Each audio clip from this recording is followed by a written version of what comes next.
Shalom, saudara-saudara. Pada dasarnya tabernakel itu satu.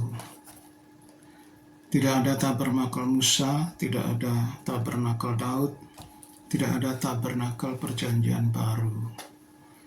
Jadi semua tabernakel itu nanti menuju kesatuan, yaitu arahnya sampai ke Yerusalem baru. Di sana, waktu kita masuk Yerusalem baru, ayat 3 mengatakan bahwa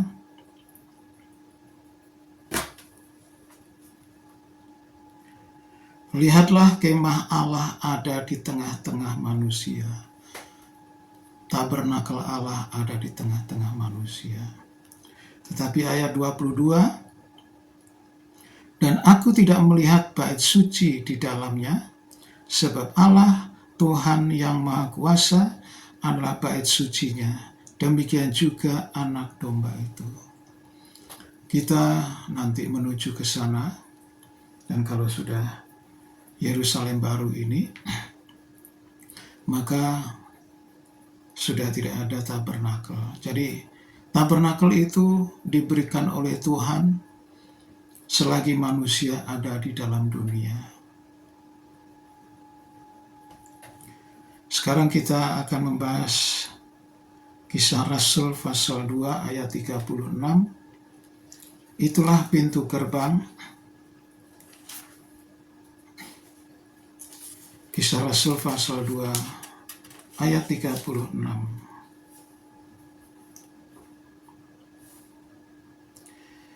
Jadi seluruh kaum Israel harus tahu dengan pasti bahwa Allah telah membuat Yesus yang kamu salibkan itu menjadi Tuhan dan Kristus.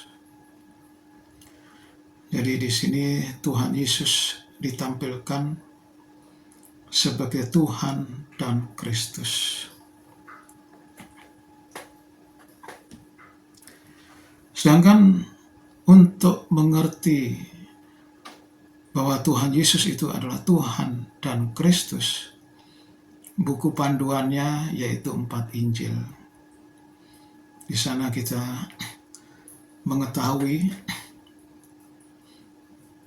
bahwa Tuhan Yesus ditampilkan dengan 4 dimensi.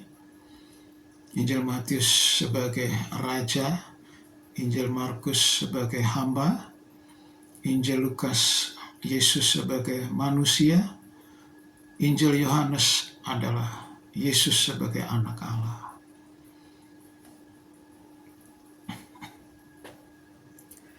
Kata Tuhan itu harus mempunyai 5 kelebihan. Jadi kalau manusia menyebut dirinya Tuhan, tidak punya 5 ini, maka tidak bisa disebut Tuhan. Nah, kita buktikan Yesus sebagai manusia, namun juga sebagai Tuhan. Yang pertama, derajatnya. Yesus sebagai keturunan raja. Injil Matius pasal 1 ayat 1 sampai 17. Matius 1 ayat 1 sampai 17. Yang kedua, kehormatannya, yaitu bukan anak biologis. Tuhan Yesus itu walaupun dikandung oleh Maria, namun dia dari Roh Kudus. Jadi bukan anak biologis. Itu kehormatannya. Injil Lukas pasal 1 ayat 35. Lukas pasal 1 ayat 35. Yang ketiga, martabatnya. Yesus dikagumi oleh rohaniwan. Sehingga waktu itu para rohaniwan dalam bait Allah tercengang melihat sosok pribadi Yesus yang masih umur 12 tahun. Ayatnya Injil Lukas pasal 2 ayat 46 sampai 47. Itu martabatnya. Injil Lukas pasal 2 ayat 46 sampai 47.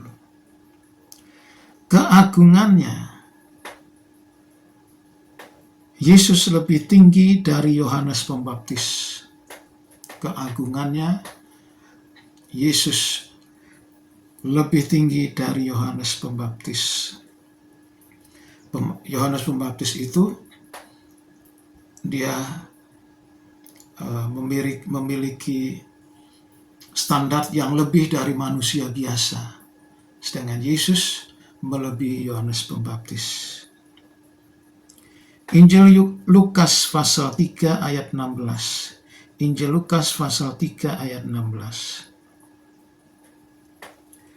Yang kelima, kuasanya. Yesus membangkitkan orang mati. Yesus membangkitkan orang mati. Injil Lukas pasal 7 ayat 14 dan 15, pasal 8 ayat 24. Itulah 5 in 1. Ya, 5 di dalam kesatuan, tidak boleh kurang,